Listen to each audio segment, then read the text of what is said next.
You know what burns me up? It is to hear people compare African Americans with non-white immigrants, as if to say, why aren't you black folks doing as well as these non-white immigrants? What's wrong with you people? I hate that. It's an unfair comparison. It's really unfair to both us and to non-white immigrants. And it causes a lot of anti-black racism.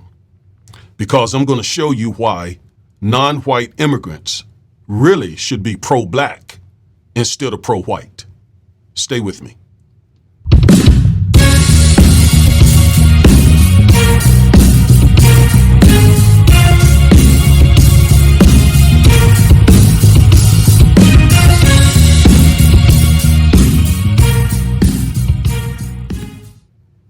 Hello, I am attorney Augustus Corbett, one half of the Defiant Lawyers. And each and every week we bring you at least one trending story regarding politics, policies, personalities, or pop culture to empower you with the information you need to defy an unjust legal system. We hope that you're into that. We hope that you see the need for that. And if so, please like, share, comment, subscribe, and click the bell so you'll get notified when we upload one of these powerful videos. Thank you, as always, for joining with us. And we got some really pertinent, very important information we need to share with you about this particular topic. Before we get into it, yes, please go to Amazon, grab a copy of Education in Justice, my book, where I talk about how public schools are mistreating African-American males and what you can do about it to help your son or sons or grandsons, nephews, godsons, whomever. All right? So yes, I just hate that comparison between non-white immigrants and black Americans. Hey everyone, I am attorney Augustus Corbett, one half of the Defiant Lawyers. Recently, I took a look at our analytics and I noticed something shocking. Many of you watch our videos and I believe you enjoy them, but you haven't subscribed yet. What are you waiting for? Again, I was shocked because I know our content is empowering and informative. Plus, our 2024 goal is to have 150,000 subscribers before the end of the year. Please help us by hitting that subscribe button, especially you young folks. We particularly want to increase our number of young subscribers. Thanks for all your continued support. We appreciate it very much. So what I'm going to talk about generally here is what really explains the economic rise of Asian Americans. And there's an associated question too, and that is why African Americans have not created the wealth of many Asian Americans. That's a separate question. I have dealt with that many times already, and I will deal with it in the future. But right now, I'm focused on this one question. What explains the economic rise of Asian Americans? Now, let's look at the data. The data is pretty stark. So, if you look here, you see that there is a huge wealth gap between African Americans and Indian immigrants. Indian immigrants are reportedly earning somewhere in the neighborhood of $150,000 per year. Then Japanese Americans are earning just under $100,000 per year. Whites, Hispanics, American Indians are all doing better than African Americans. But I really want you to pay attention to the Indian Americans because obviously they've been in the news a lot, right? You got Vivek Ramaswamy, you got Nikki Haley, and any number of other Indian Americans who are out here expressing a lot of anti-black rhetoric. And no one does that more than Dinesh D'Souza. I want to play a video of Dinesh where he's bashing black culture as if to say Indian culture is superior to black culture. Let's listen to that video.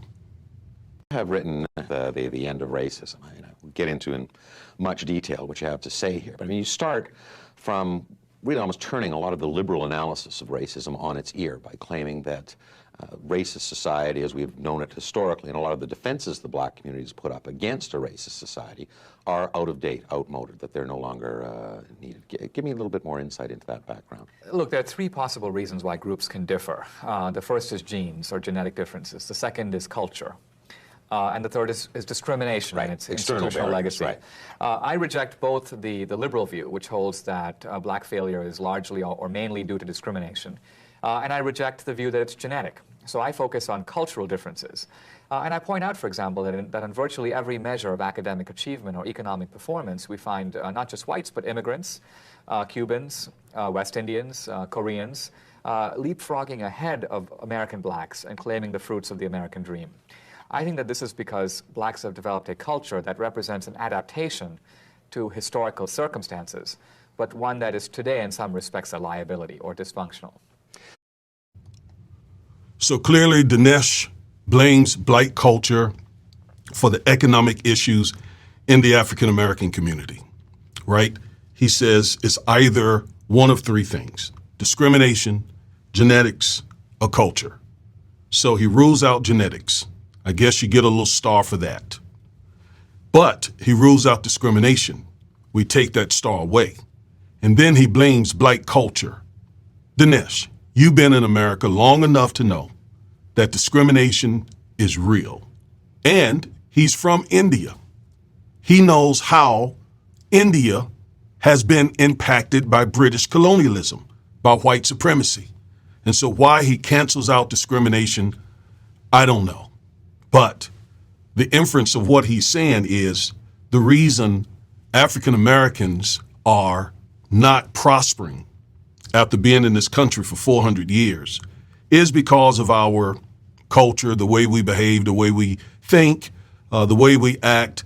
Conversely, the reason the median household income of Indian Americans is $150,000 on average is because of Indian culture. That is the implication or the inference of what he's saying, right? Black culture is inferior.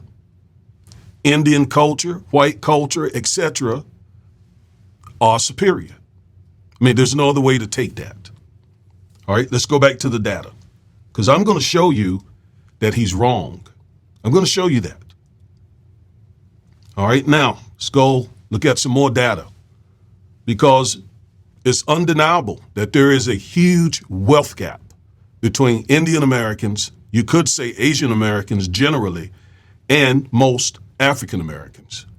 All right, so when we look at the income of Asian immigrants, the Indian American immigrant is well above his fellow Asian immigrants.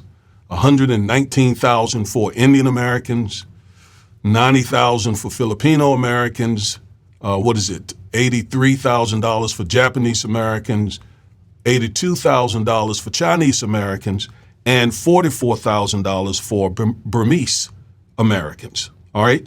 So the Indian Americans are at the top of that echelon.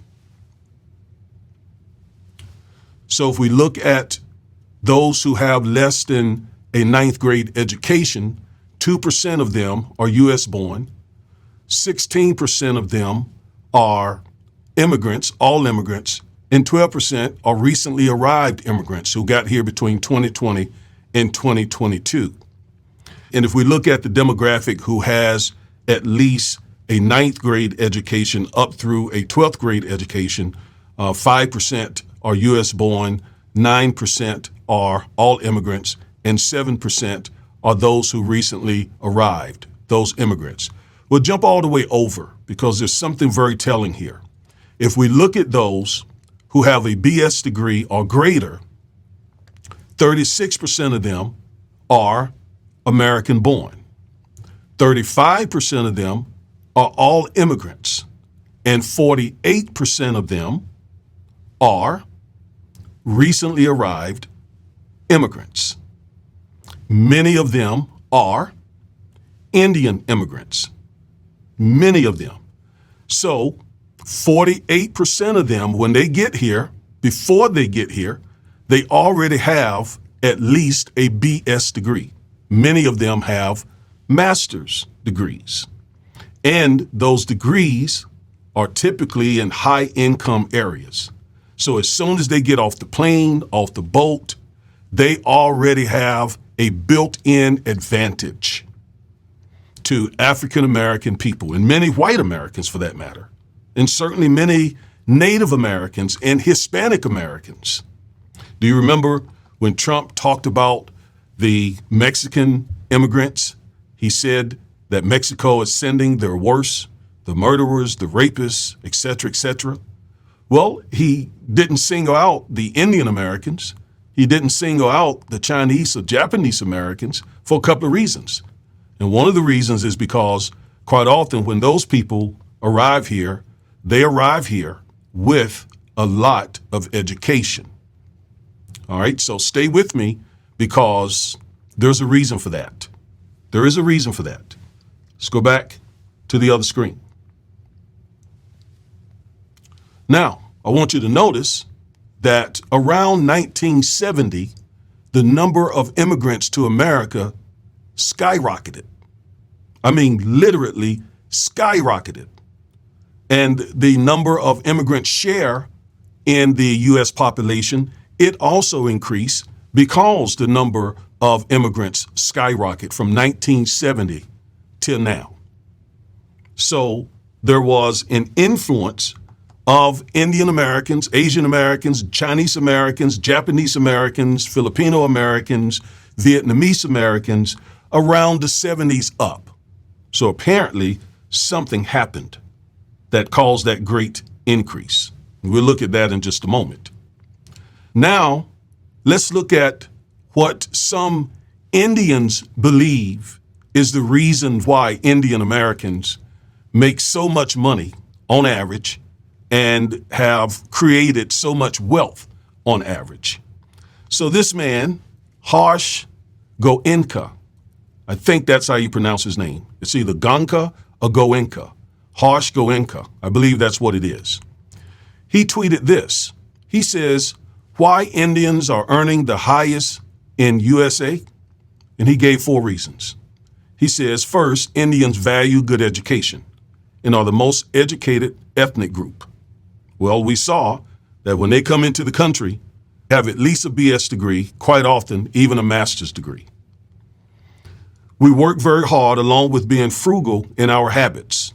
So he says they're hard workers and they also manage their money very, very well.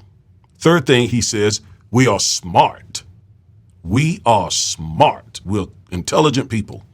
And then he says, we're in IT, engineering, and medicine, the highest paying jobs. That's probably true. It seems like when Indians come here, they certainly do focus on the higher paying jobs. In fact, I remember in college, one of my chemistry professors was indeed an Indian American, Dr. Komar. She taught analytical chemistry. So yes, we see Indian Americans all over the place, right? And they tend to really focus on high-tech jobs, engineering, the STEM jobs, right? Science, technology, engineering, math, physics, etc. And then they oftentimes end up in medicine, end up becoming doctors, researchers. So yes, that is true. And we see that. And I'm not going to begrudge that. I recommend that African American students also focus on STEM education. But my point is, these reasons alone are not the reasons why Indian Americans are making so much money. That is not accurate. Okay? Now, a little bit about Mr. Goenka, Harsh Goenka. He is a billionaire Indian who reportedly comes from a prominent Indian family. He inherited a fortune from his father. Now, I don't know, never heard of Mr. Goenka, but the reasons he gave, as I just pointed out, for the high income and great wealth that Indian Americans have amassed are misleading at best and completely false at worst. Now, what were those reasons he gave again? He said they value education, they work hard, they're smart, and they focus on STEM-related jobs. Those are the reasons that he says Indian Americans are prospering.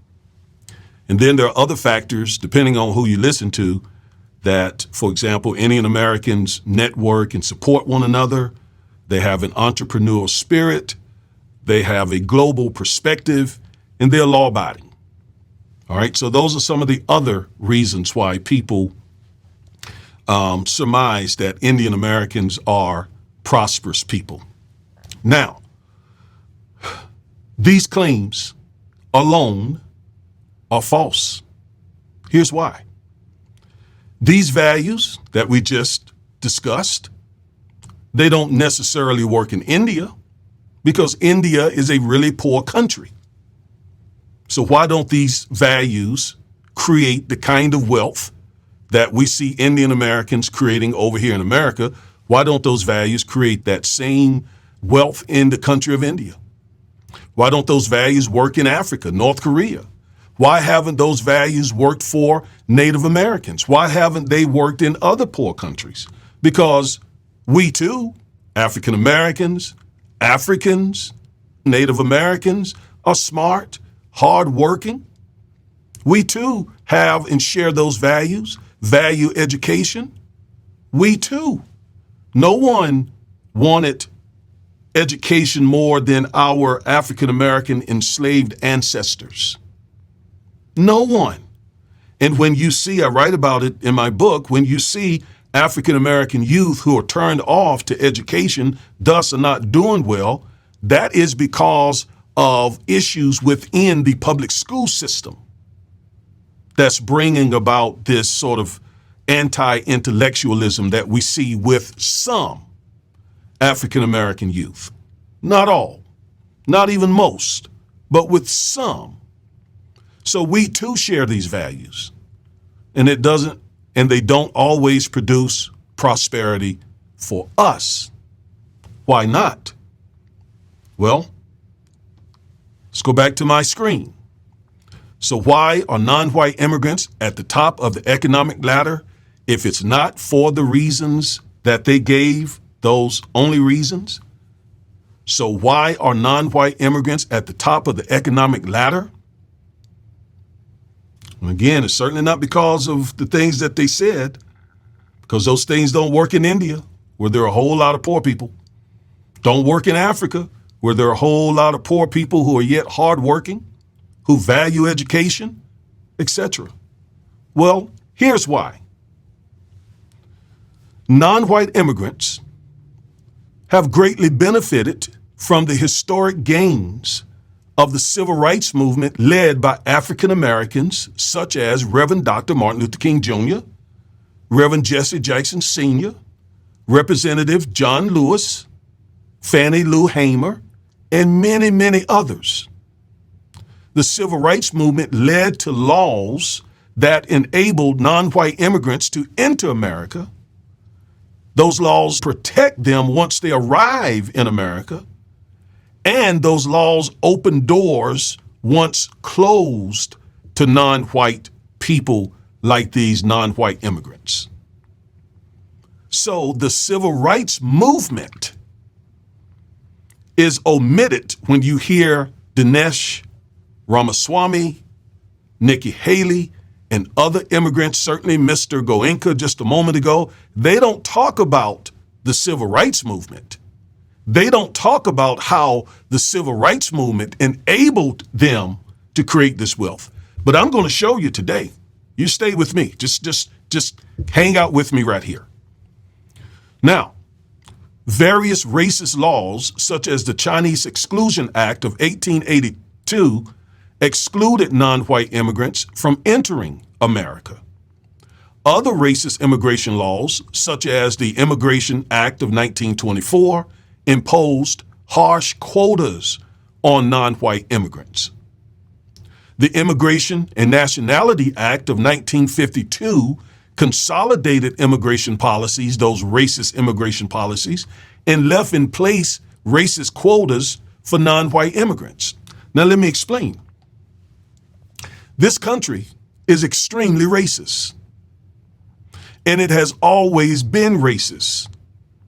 Anti-black racism seems to be more virulent, but racism toward non-white people, period, has always characterized this country.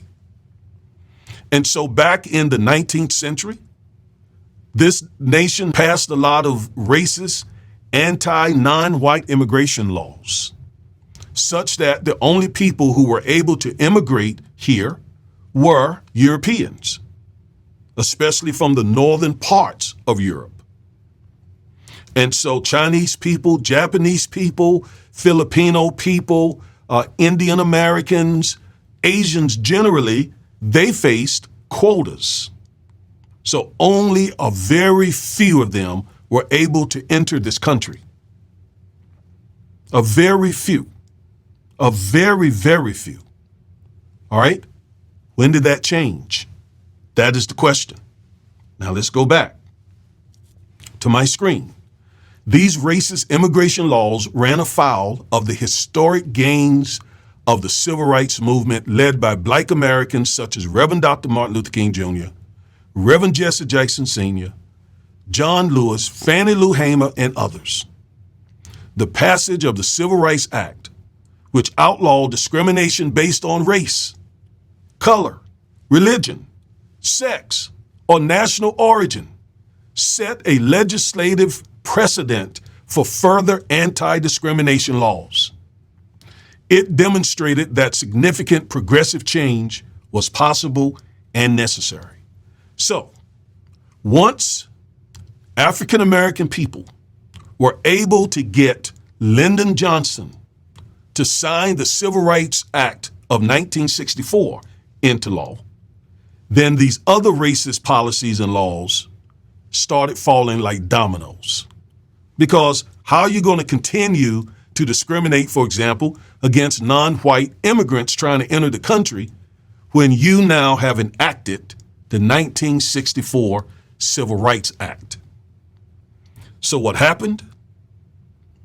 The country amended its immigration laws. The country amended its immigration laws. That was the perfect time to amend those racist immigration laws that continued to hold a quota against non-white immigrants entering into this country. Again, all the Europeans could come in. All of them could come in high numbers, in record numbers, especially those from England, especially those from Ireland, and etc. But non-white immigrants, no, there was a quota, just a few. But those laws started falling after African Americans were able to get the Civil Rights Act passed, and the Voting Rights Act, and the Fair Housing Act through Lyndon Johnson. Now, let's go back to the other screen. I want you to see here that it's just not the hard work and the smartness of Indian Americans or Chinese Americans or other Asians that is the reason why they're making the money that they're making today. All right, so this slide says non-white immigrants, for example, Indian immigrants owe a huge debt of gratitude to the civil rights leaders below and the African American community generally. Yet, many non-white immigrants participate in the anti-black racism of white conservatives. Despite us leading the movement that opened the doors for Indian Americans, Chinese Americans, and other Asian Americans, oftentimes they come here and participate in anti-black racism, like Vivek Ramaswamy, like Danush D'Souza, who blame black culture for all that's wrong in the black community. In his mind, slavery has nothing to do with issues facing the black community. Jim Crow has nothing. Systemic racism has nothing. It's all black culture. That's racist on its face. Yet it was the work of the African American community that opened doors for Dinesh D'Souza. And I'm showing it to you right here.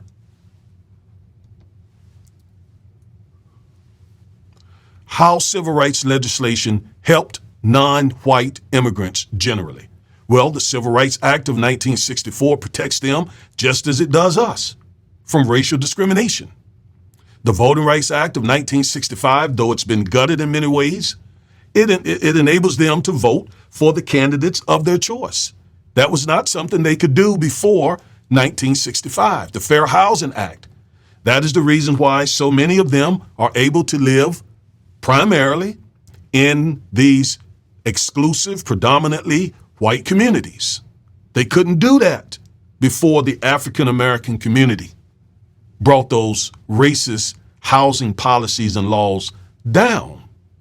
So once again, I don't understand why Indian Americans, Asian Americans generally are not pro-black instead of being pro-white. It was white racism, white supremacists who have fought you, not black people. We have helped you. So why are you anti-black against us? And we see it. We see it all the time. We see how you treat us. We see what you think of us. And it's not all. It's certainly not all. I know some very fine Asian people. I have good Asian friends. Not all, but a lot. And especially those who aspire to higher office, those who want to be really accepted into the elite white world, like Vivek Ramaswamy. Until he got slapped in his face, I guess he thought he was one of them. But Ann Coulter let him know, you were never going to get my vote because you are an Indian. You're not a WASP. You're not a white Anglo-Saxon Protestant. And that is the feeling of many whites. She just said the quiet part out loud. So the anti-blackness, the anti-black racism that comes from a lot of non-white immigrants, not just Asian Americans, even some Africans, harbor anti-black American feelings. And our work has enabled them to come here and take advantage of the American dream. Moreover, we are their brothers and sisters. Yet, oftentimes, they want to join in with that anti-black American sentiment. All right, let's go back. All right, how civil rights legislation help non-white immigrants specifically. Here it is. The Immigration and Nationality Act of 1965 is civil rights legislation that specifically helped non-white immigrants.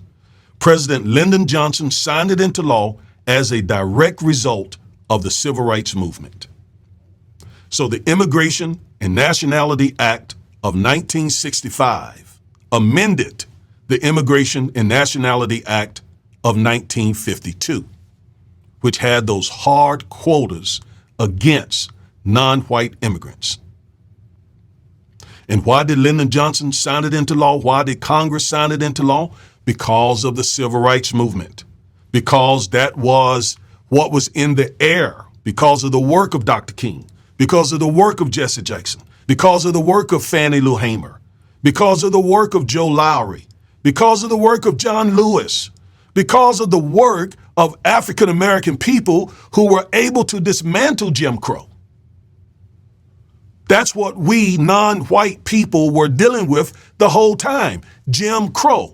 Except for us blacks, us black Americans, not only did we deal with Jim Crow, obviously we dealt with chattel slavery, 250 years of it. But when we brought down Jim Crow, we brought down Jim Crow for all non-white people. So as Colonel Jessup said, I would rather you just said thank you than for you to be anti-black. Make that make sense. We are not the ones who were trying to keep you out of here so that you could take advantage of the American dream. It was white people. Yet you try to join with them in your anti-blackness or in their anti-blackness. What we should be doing is collaborating against white supremacy. You shouldn't be anti-black, Vivek Ramaswamy. Nikki Haley, Dinesh D'Souza, and many others. Stop all of this anti-blackness, this anti-black Americans. Okay, let's go back. So the Immigration and Nationality Act of 1965 benefits non-white immigrants in three ways. Watch this. First, it removed the quota system that rejected most non-white immigrants. The amendment to the Immigration and Nationality Act of 1952 removed the quota system. And that's why I showed you that graph early on where about the 70s, the number of immigrants skyrocketed. It was because of the work of the civil rights movement. You have greatly benefited from our work. That's why you're making the money you're making. No matter the fact that you are hard workers and you value education and you major in IT, STEM related jobs, that means nothing if you couldn't gotten in the country. We made it possible for you to get here. And I mean, our involvement in this law being amended is not tangential. It is a direct result of our work. So don't throw in my face how superior you are. You're able to come here because of the work that my community did. And we continue to do. Secondly, the Immigration and Nationality Act of 1965 welcomed, watch this, the most educated non-white immigrants through the H-1B visa program. So companies, American companies, literally seek out non-white immigrants to come here with their master's degree to staff their corporations with those who have master's degrees in tech-type jobs. All of that is the result of the Immigration and Nationality Act of 65, the amendments that the civil rights movement brought about. So black folks, I want you to know this, that we're not competing against just, if you will, the uneducated Indian immigrant. We're competing against those who have advanced degrees. We're competing against those who are highly educated. So us here who have to fight to get a quality education, we African Americans, we're competing against Indian Americans, Chinese Americans, Japanese Americans, but especially Indian Americans who come here, get off the plane, however they get here, and they already have a lot of education. That's why they're able to bring in $150,000 a year. It's not because they're smarter than us. It's not because they value education more than us. It's not because they are hardworking, more hardworking. There's no one in this country more hardworking than African Americans. Stop those lies. Stop those lies. The civil rights movement is what enabled, is what opened the door for you to get here. And once you're here, it is those same civil rights laws that protect you from racial discrimination. The laws that we fought for are the ones that you can use to hold white racists accountable. So it's the work of our community that got you to America, and then once you get to America, that ensures that you're treated fairly. And yet, you want to be anti-black against us.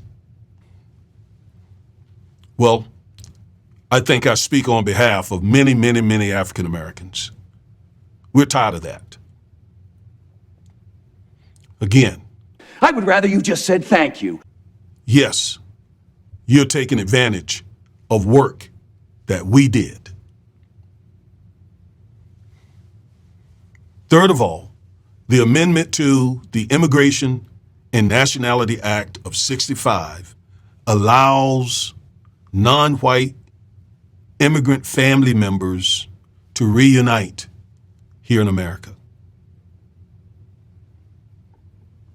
That is more important than being able to come here and make money. To be able to come here and reunite with your family. That's very important. And by the way, there is a movement afoot in this country by MAGA and other white conservatives who want to roll back some of these immigration laws that we fought for you to enjoy. So it's not us. It's not us that you should be against. You should be very pro-black, very appreciative of black people. All right? So it's time for the anti-black rhetoric and sentiment that so many non-white immigrants have to cease. We have been very helpful to your economic rise in this country. Very. Again, you owe a huge debt of gratitude to African Americans. Because without us, you couldn't be here becoming doctors, engineers, making all that money and creating all that wealth. Without the work, the sacrifices that African Americans made. Men like Dr. Martin Luther King Jr., Medgar Evers, literally shed their blood, not just for black people, but for non-white people, period. So for the third time, speaking for myself and I'm sure for many other African Americans, we would appreciate just a simple thank you. And would appreciate you stop being so anti-black. We're not your enemies. We've done you no harm whatsoever. All right?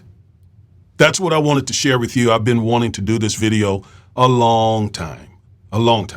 So finally, I had the opportunity to say what needed to be said. Again, you need to say thank you to African Americans who literally opened the door through the civil rights movement to have laws amended and changed so you could come to this country and do as well as you're doing. I am Attorney Augustus Corbett, one half of the Defiant Lawyers. We bring you this type of legal analysis every single week.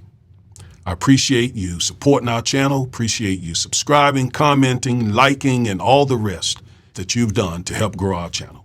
Until the next time, peace.